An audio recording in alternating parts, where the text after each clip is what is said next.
Bom dia, meus irmãos. Todo mundo bem? Feliz? Alegre? Então tá bom. Nós vamos, no dia de hoje, tratar de alguns assuntos que precisam ser tratados biblicamente e pastoralmente. São assuntos que estão diretamente relacionados com a nossa vida e nós, como igreja, precisamos nos posicionar biblicamente. Eu quero falar, nesse primeiro momento, sobre combater o pecado do racismo. Você é racista? Quantos homens aqui já viram um motorista fazer uma barbeiragem, depois ele olha, é mulher. Diz assim, também é mulher. Está explicado. Quem aqui não é negro, nordestino, brasileiro, que não experimentou ser alvo do preconceito? Você que passou dos 60, dizem que você é sexy, mas de sexy você não tem mais nada. Você acha que tem preconceito com idosos ou não? Mas eu quero falar nesta manhã, à luz da palavra de Deus, sobre o pecado do racismo. E eu quero que você leia, por favor, apenas como sugestão de tema, Apocalipse, capítulo 5, versículo 9.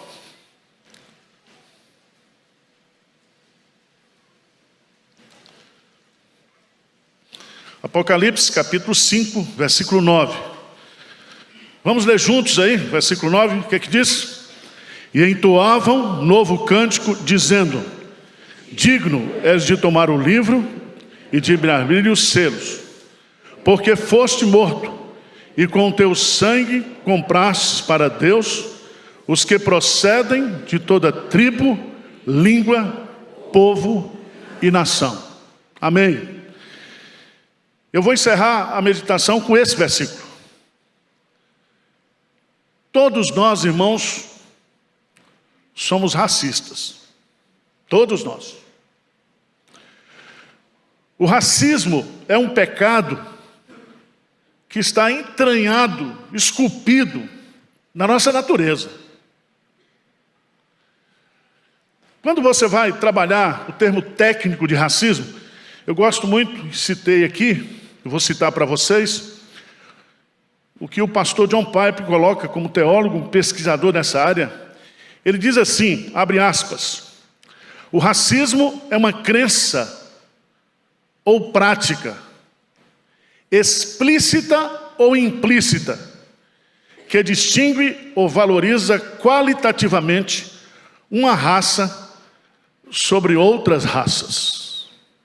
Veja bem, é uma crença, você crê nisso, você crê que você é americano, você é do norte, você é um melhor americano do que o americano do sul. Você é um americano. Mas tem uns hispânicos. E você se acha melhor. Às vezes, isso é explícito. Às vezes, isso é o quê? Implícito. Quantas piadas nós fazemos uns com os outros?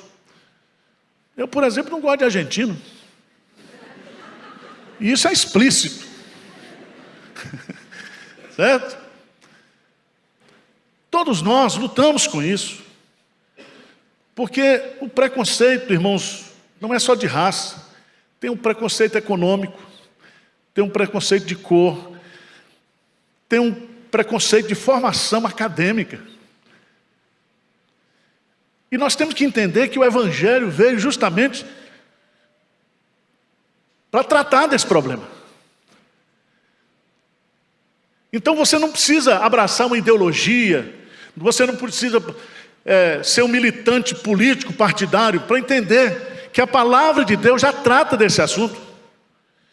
E trata de forma clara, objetiva. E você precisa ter um conceito sobre racismo como pecado a partir do que a Bíblia ensina, para combater isso dentro do seu coração. Antes de querer reformar o mundo, mudar o mundo, começa mudando você, trabalhando seu coração. Em primeiro lugar, anota aí, o racismo é um pecado contra Deus. Aliás, na Bíblia, todo pecado é contra Deus. Mas isso inclui o racismo. Por quê? Duas razões fundamentais. Por que o pecado do racismo é contra Deus? Abra sua Bíblia lá em Gênesis, capítulo 1, versículo 26 e 27. Você vai descobrir. A palavra de Deus diz assim: também disse Deus, façamos o homem à nossa imagem, conforme a nossa semelhança. Tenha ele domínio sobre os peixes do mar, sobre as aves dos céus, sobre os animais domésticos, sobre toda a terra e sobre todos os répteis que rastejam pela terra. Criou Deus, pois, o homem à sua imagem, a imagem de Deus o criou, homem e mulher os criou. Então preste atenção, nós fomos criados à imagem e à semelhança de Deus, e todo ser da espécie humana carrega em si essa imagem e semelhança. Isso significa que eu sou uma pessoa que foi criada à semelhança e à imagem de Deus, então eu sou não somente um ser pessoal, eu sou não somente um ser físico, mas eu sou um ser espiritual.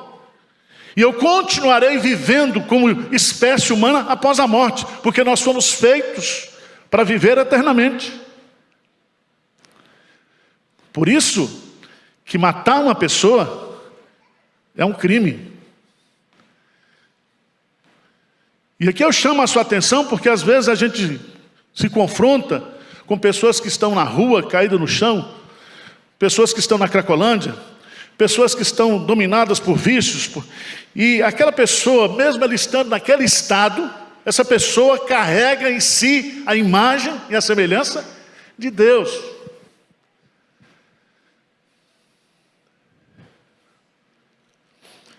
É muito importante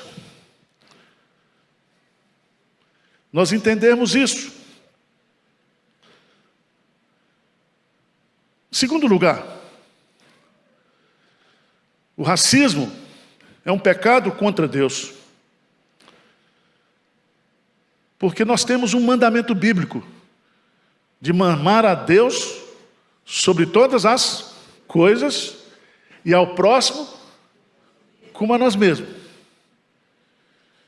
Um mandamento. Aliás, é um duplo mandamento. Esse mandamento resume toda a lei e todos os profetas.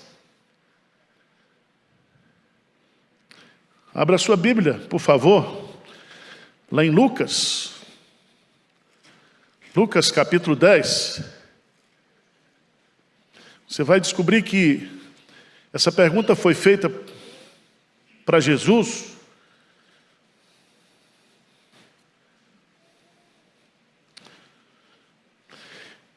E Jesus responde a esse homem, no versículo 27, amarás o Senhor teu Deus de todo o teu coração, de toda a tua alma, de todas as tuas forças, de todo o teu entendimento. E amarás o teu próximo como a ti mesmo. E aí, o sujeito perguntou, mas quem é meu próximo?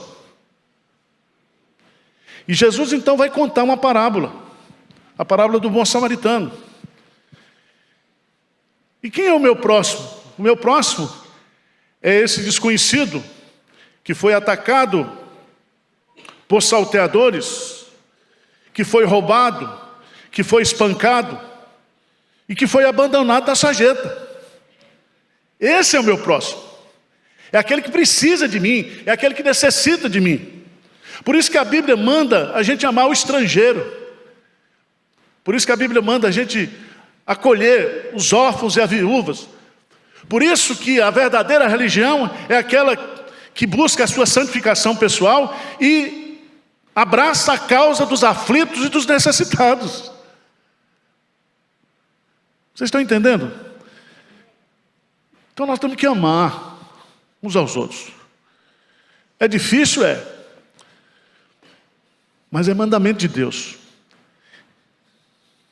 Então eu olho para o argentino e digo: você foi feito à imagem e semelhança de Deus. Mal acabado, mas foi. Eu tenho que te amar. Já pensou nisso? Então, irmãos, esse discurso de ser crente, de ser cristão, nós estamos vivendo num contexto que, se nós não olharmos da perspectiva bíblica, nós vamos viver uma guerra social. Porque você vai conviver com pessoas transgênicas, você vai conviver com pessoas que são homossexuais, você vai conviver com pessoas dos mais diferentes comportamentos. E você tem que olhar para essa pessoa não para o pecado que ela está amarrado. Nós temos que orar para ela como alguém que foi feito o quê? A imagem e a semelhança de Deus, e que Deus disse que eu tenho que amar. Então esse é o primeiro ponto. O primeiro argumento bíblico que eu tenho para combater o pecado do racismo é que o racismo, quando eu pratico o racismo, eu estou pecando contra o meu Deus. Segundo lugar, o racismo é um pecado contra a pessoa humana. Não é só contra Deus, é contra a pessoa humana.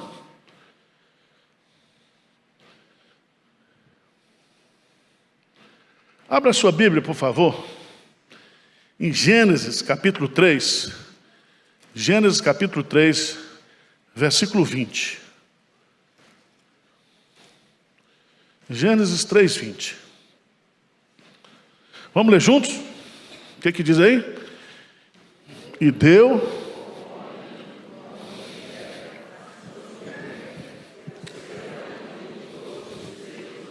a mãe de quem?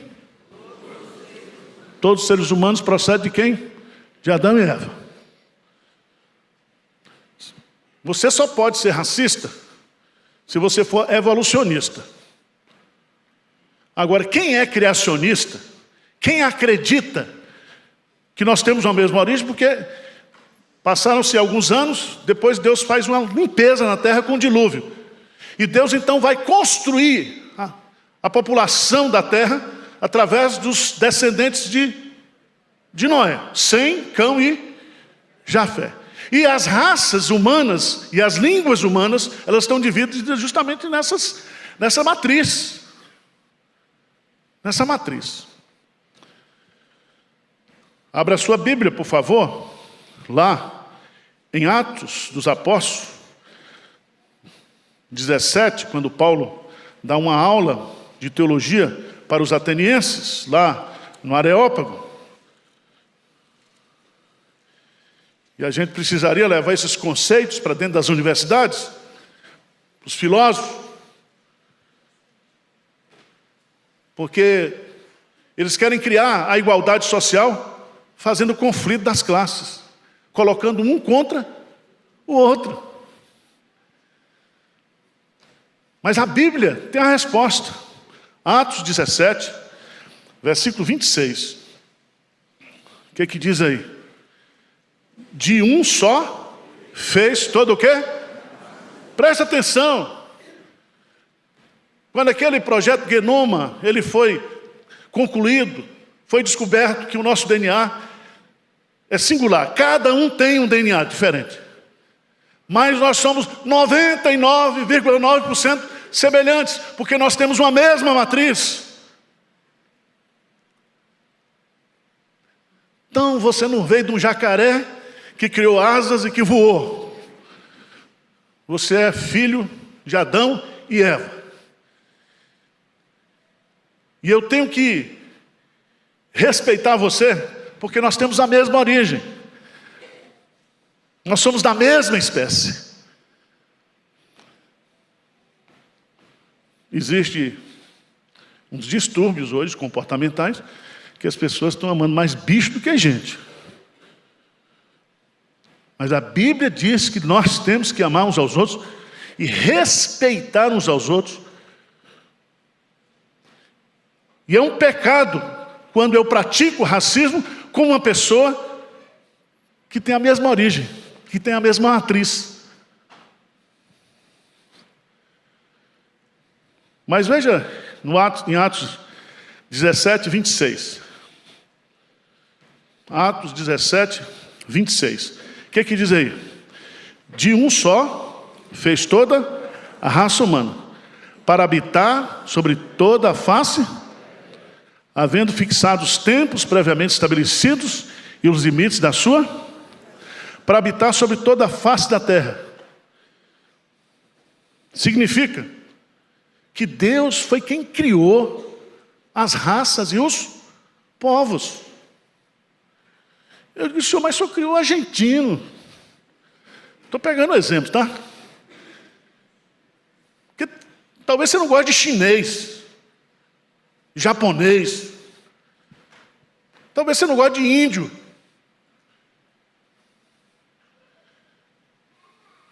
Mas a Bíblia diz que foi Deus. Veja, lá em Gênesis capítulo 11, Gênesis capítulo 11, eu me lembro quando eu estava na USP aí, assistindo umas aulas do meu doutorado de linguística, que o povo discutindo de onde veio a língua, não sei o quê. Mas está tão simples. A professora de linguística com curso na Bélgica, não sei aonde, pós-doutorado, falando não sei quanto. Está aqui, certo? De onde vieram as línguas? As raças? Está aí em Gênesis capítulo 11. Deus diz, vinde, desçamos, versículo 7, confundamos ali a sua linguagem. O povo só falava uma língua. Deus agora vai criar o quê? A linguagem. Então Deus é o pai da linguística. Só Deus pode ser adorado em todas as tribos, línguas e nações. Eu vou na Coreia, participo de um culto em coreano, prego para 12 mil pessoas, todo mundo igual. E o Espírito Santo age ali, e nós adoramos o mesmo Deus, porque foi Deus que fez os povos, as línguas. Aí você tem que entender o que diz aqui. Versículo 8, o que diz aí? De 11, Gênesis 11, o que diz? Desarte o Senhor os dali pela superfície da terra. Chamou-lhe, pois, isso o nome de Babel, porque ali confundiu o Senhor a linguagem de toda a terra, e dali o Senhor os dispersou por toda a superfície da terra. Uma vez eu estava na Turquia com um grupo, e o guia falando em português disse, não é possível eu explicar para vocês, ensinar nenhuma palavra em turco. Por quê? Porque as línguas são diferentes. E quem foi que inventou isso? Deus. Mas Deus, Ele resolve o problema lá no Pentecostes. Porque cada um entendeu na sua própria língua das grandezas de Deus. Então não fica complexado, não. Ah, pastor, eu não sei falar inglês. Jesus também não sabia, não. Ah, não sei falar alemão, não sei falar isso. E os vaidosos, não, eu falo 5 línguas. Grande coisa.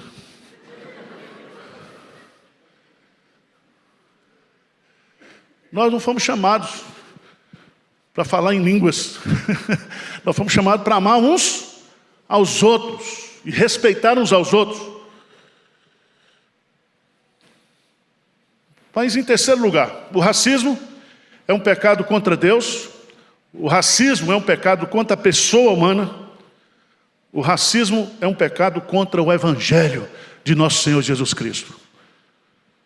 Billy Graham, nos Estados Unidos, no ano 1952, foi pregar no Alabama, e quando ele entrou na igreja, a igreja estava cheia de cordas, separando negros de brancos. E Billy Graham diz: eu não prego nessa igreja. E ele foi lá, arrancou as cordas, e aí ele pregou, diz: o Evangelho é contra isso, é contra a segregação racial.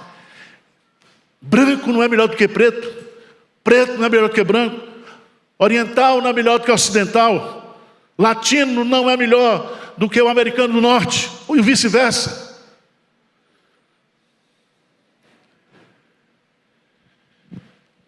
Eu queria que você fosse para Romanos, capítulo 5, o ponto auge da doutrina da redenção.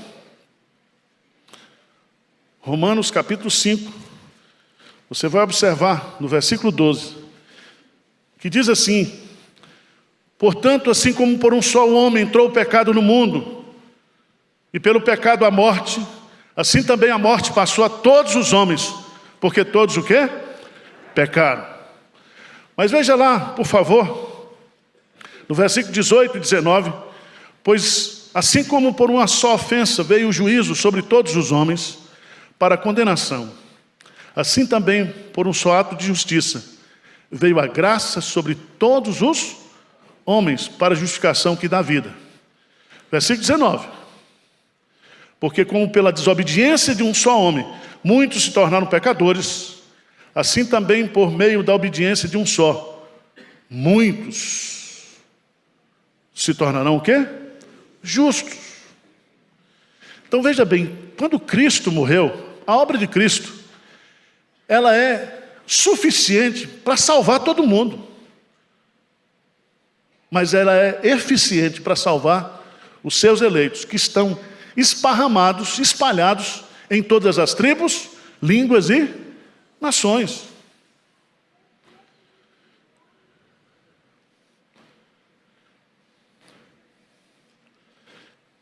Irmãos, abra a sua Bíblia em Gálatas. Gálatas capítulo 3.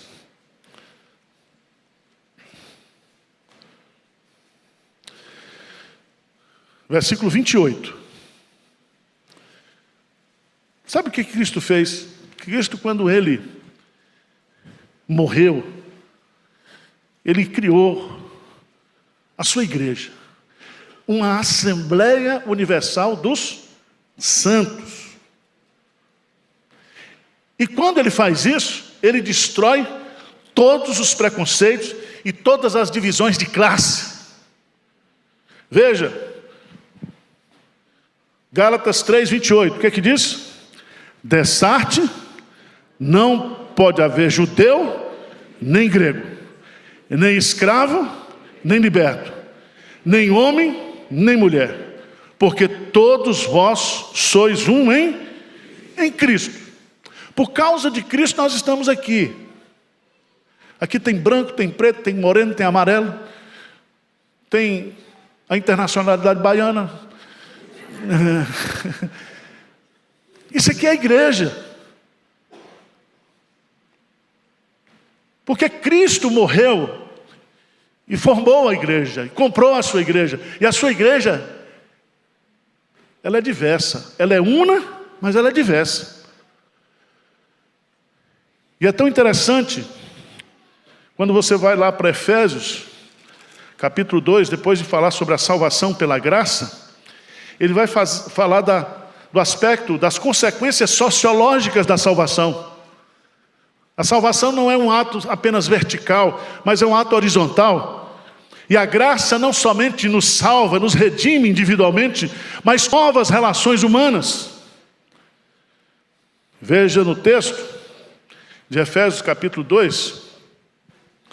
Mas agora, versículo 13, em Cristo Jesus, vós que antes estáveis longe, fostes aproximados pelo sangue de Cristo, porque Ele é a nossa paz, o qual de ambos fez um, e tendo derribado a parede da separação que estava no meio, a inimizade, aboliu na sua carne a lei dos mandamentos da forma de ordenanças, para que os dois criassem em si mesmo um novo homem, fazendo a paz, e reconciliasse ambos em um só corpo com Deus, por intermédio da cruz, destruindo por ela a inimizade. E vindo, evangelizou a paz a vós outros que estáveis longe, paz também aos que estavam perto. Porque por ele, Jesus Cristo, ambos temos acesso ao Pai e ao Espírito. Assim já não sois estrangeiros e peregrinos, mas concidadãos dos santos, e sois da família de Deus. Que coisa linda! Às vezes a gente se emociona assistindo uma Olimpíada, né? Quando você vê o desfile dos países, as competições entre as nações. E você imagina o que vai ser a igreja lá no céu. E vai ter argentino lá, eleito, salvo. Vai ter.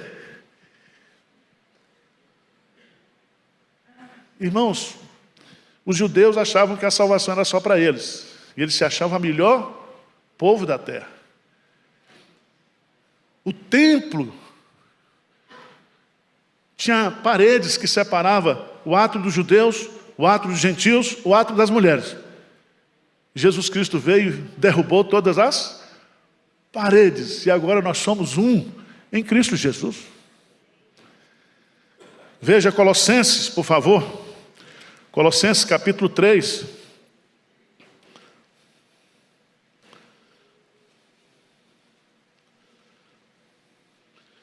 Colossenses capítulo 3. Veja no versículo 11.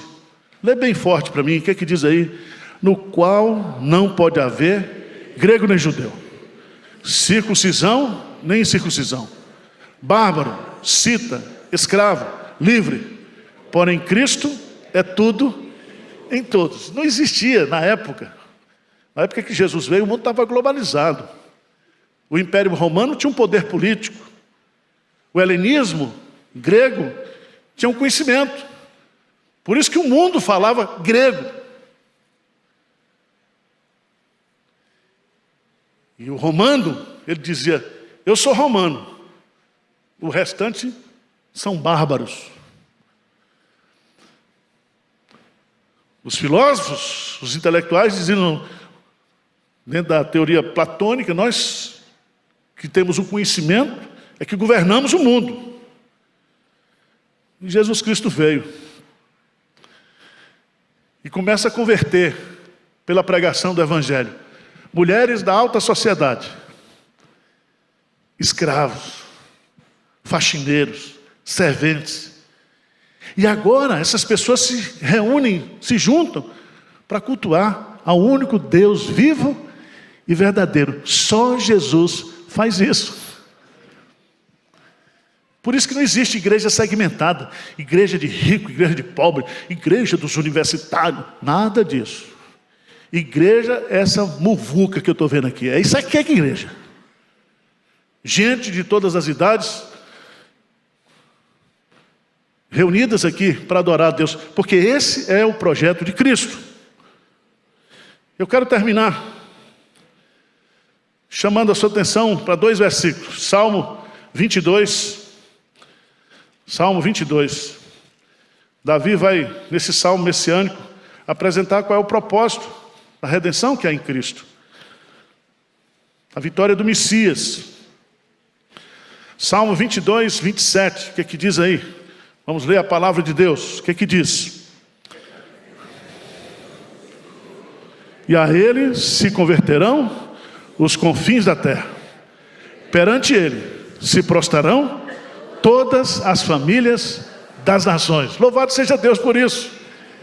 Por isso que quando você vai para Apocalipse 5, Apocalipse capítulo 5, versículo 9, entoava um novo canto dizendo, digno é de tomar o livro, de abrir-lhes os selos, porque foste morto, e com teu sangue compraste para Deus os que procedem de toda tribo, língua, povo e nação. Então Jesus Cristo não é preconceituoso. E Jesus Cristo veio para que através da sua obra, todos os nossos preconceitos fossem colocados por terra. Só Jesus pode libertar o nosso coração desse pecado do preconceito. Amém? Conclusão e aplicação prática. Quando eu estudo, eu preparo direito, tá? Irmãos, o racismo, ele é um pecado contra Deus, contra o nosso próximo e contra o Evangelho. Então não é possível você ser evangélico na essência se você é uma pessoa preconceituosa. Vocês conhecem a luta nos Estados Unidos do pastor negro Martin Luther King.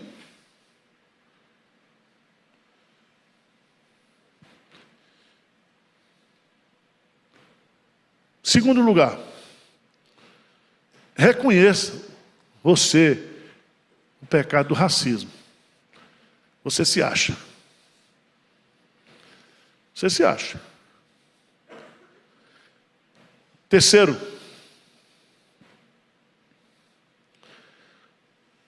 somente Jesus Cristo resolve o problema do racismo. Somente Ele nos faz um.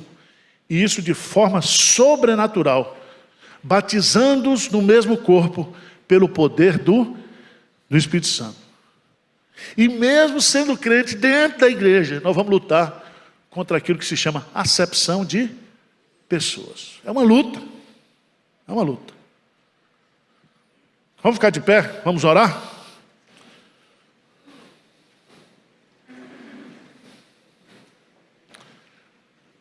Perguntar de novo, quem é racista aqui? Levanta a mão.